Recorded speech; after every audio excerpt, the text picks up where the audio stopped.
Olá pessoal, paz do Senhor Jesus.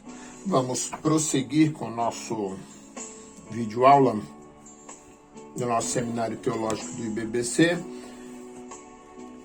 Nessa turma trabalhando a apostila de número 2 e nós vamos dar prosseguimento. Nós encerramos, talvez até um pouco confuso, considerei assim, por isso eu estou retomando a página 103. Nós vamos iniciar então, estamos trabalhando livros poéticos, nós vimos Jó e Salmo, e nós vamos agora entrar na página 103, recapitulando Provérbios. A palavra hebraica machal, traduzida por Provérbios, tem os sentidos de oráculo, sabedoria e máxima sábia, ou seja, conselhos. Autores: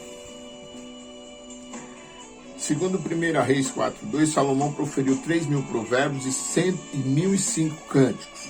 Ele escreveu a maior parte dos provérbios coletados nesse livro. A divisão vai de 1 a 9:18.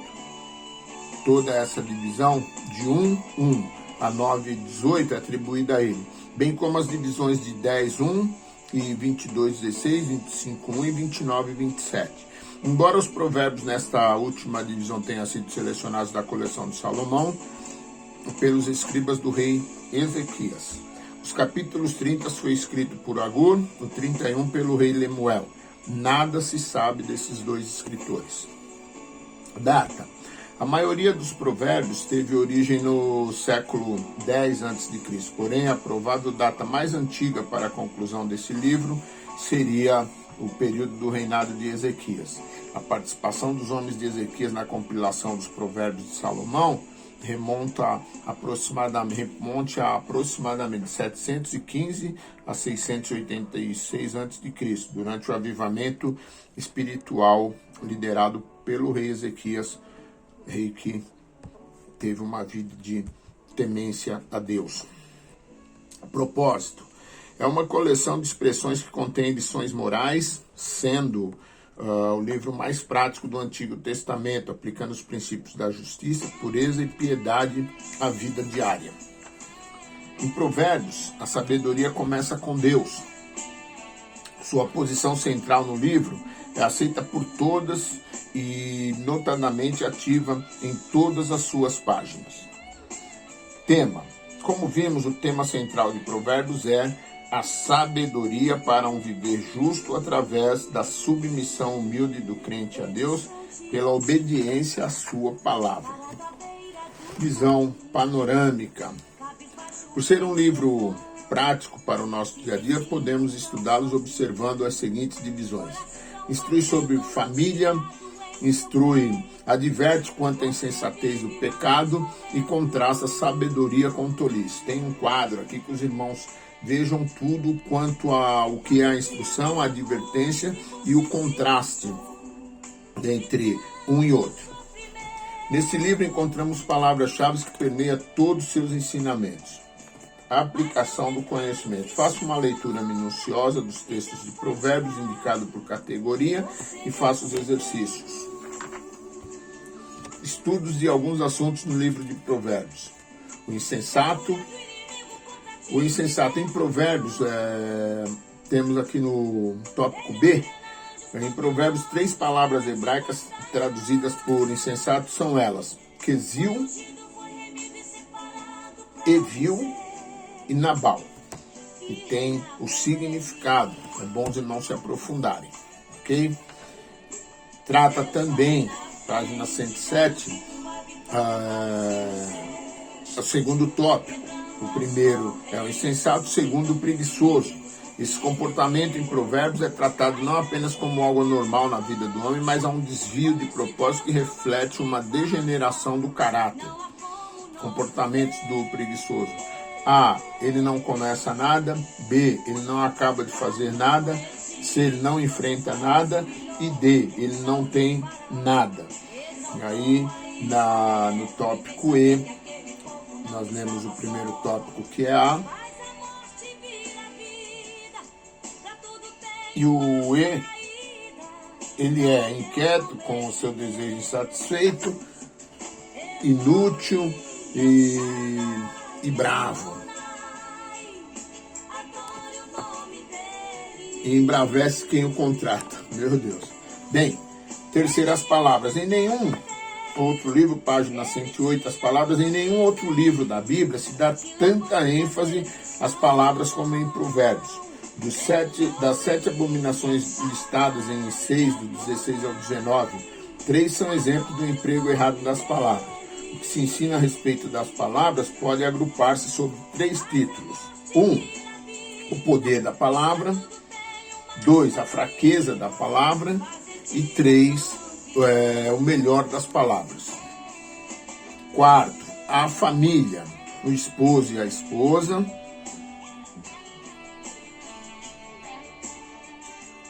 Pais e filhos. 2.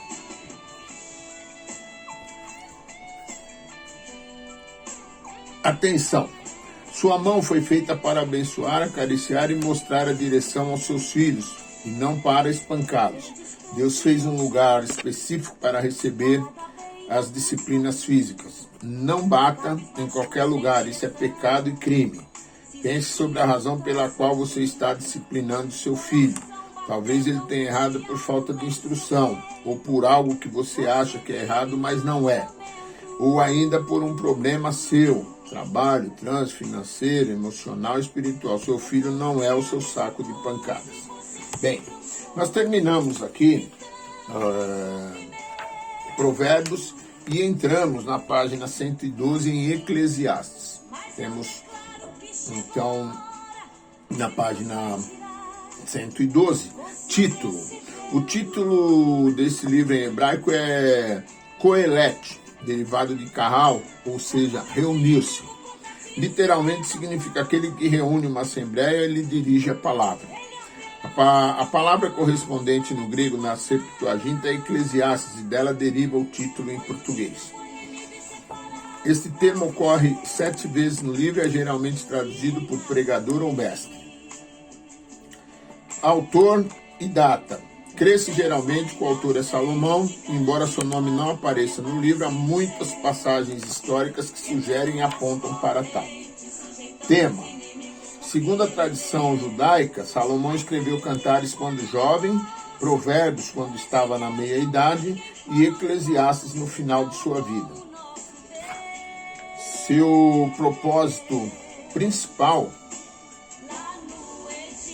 era escrever Eclesiastes por ter sido de remover o escândalo por ele dado a todo o povo, bem como ao mundo. Advertir especialmente os mais jovens das suas terríveis experiências.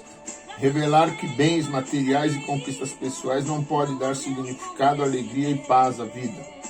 Mostrar que o homem pode destruir de uma forma saudável, desfrutar de uma forma saudável e equilibrada de todas as boas dádivas de Deus. Enfatizar com veemência que o único estilo de vida que dá sentido à vida é viver no temor do Senhor em obediência à sua palavra. Eclesiastes nos ensina o que devemos evitar ou deixar de fazer. Provérbios nos ensina o que devemos procurar e fazer. Vamos, página 114. Palavras, chave de ouro. Deus, vaidade, debaixo do sol, trabalho, correr atrás do vento, maldade e luto. Ao ler o livro de Eclesiastes, encontraremos muitos ensinamentos sadios e muitos que contrariam as doutrinas da Bíblia. Devemos recordar que o livro é o registro inspirado das palavras não inspiradas do homem natural, arrazoando sobre as experiências humanas e a providência divina. Da mesma maneira, a Bíblia contém muitas palavras proferidas pelos ímpios. As palavras não são inspiradas, mas o registro delas é inspirado. Eu torno, irmãos, para os irmãos guardarem bem. O livro de Eclesiastes nos ensina o que devemos evitar ou deixar de fazer. O livro de Eclesiastes nos ensina o que nós não devemos fazer, como nós não devemos nos comportar, como nós não devemos viver. E o livro de Provérbios nos ensina a procurar o que devemos procurar fazer, como nós devemos viver tá? Então, tem esse contraste. Um é o que não fazer e o outro é o que nós devemos fazer para ter uma vida abençoada. Amém? Página 115, Cântico dos Cânticos. Título: chamado de Cântico dos Cantos, segundo o título hebraico, por ser extraído do primeiro versículo, Shir Shirim, sugerindo ser o mais excelente de todos os cânticos que Salomão compôs. Autor e data, concordamos que o autor desse livro é Salomão, visto que aparecem os motivos por quê. Tema: o livro de Gênesis revela que a sexualidade humana e o casamento existiam antes da queda de Adão e Eva no pecado. Com o pecado, essas duas experiências humanas foram grandemente afetadas. Basta observarmos o degradante comportamento sexual em nossa geração e o caos que o casamento como instituição social se tornou. Contudo, Deus é o Criador de ambos. Ele quer que saibamos que há uma oportunidade, ou melhor, uma única oportunidade de tornar o sexo e o casamento puros, sadios, nobres, de forma que glorifiquem a Deus. E a inspiração desse livro na Escritura ressalta essa verdade. A mensagem básica desse livro é a pureza e o caráter sagrado do amor e do sexo no casamento. Página 116, analisando o texto. H.A. Iroside imaginava assim o contexto histórico desse livro. O rei Salomão tinha um vinhedo na região montanhosa de Efraim, a uns 80 quilômetros ao norte de Jerusalém. Para cuidar do vinhedo, ele contratou arrendatários, composto por uma mulher, 2 filhos e 2 filhas, a Sulamita e a sua irmãzinha. A Sulamita era a bela da família, ainda que passasse despercebida. Sobre ela recaíam grandes responsabilidades que lhe eram impostas pelos seus irmãos. Por isso não lhe sobrava o tempo para o trato pessoal. Seu cuidado com a vinha era diuturno. Também cuidava dos rebanhos nos intervalos do dia. Por estar assim tão exposta ao sol, tornou-se bronzeada demais. Num certo dia chegou ao vinhedo um forasteiro elegante e bonito, que era Salomão, desfigurado para não ser reconhecido.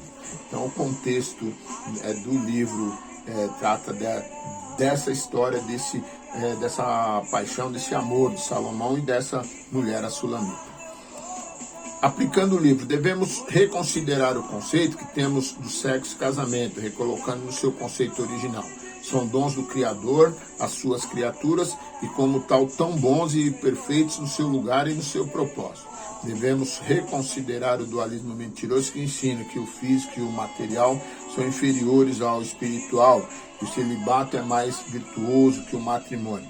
Devemos reconsiderar o comportamento lascivo e licencioso que idolatra a beleza física e o aspecto biológico do movimento. Então nós encerramos aqui na página 117, questão relacionada a cânticos dos cânticos, e assim nós encerramos os livros poéticos, ok? Os irmãos se apliquem. Eu já vou hoje mesmo postar a prova para a gente poder dar sequência aí a esse processo acelerado que nós combinamos para a gente poder finalizar. Amém? Que Deus abençoe a todos.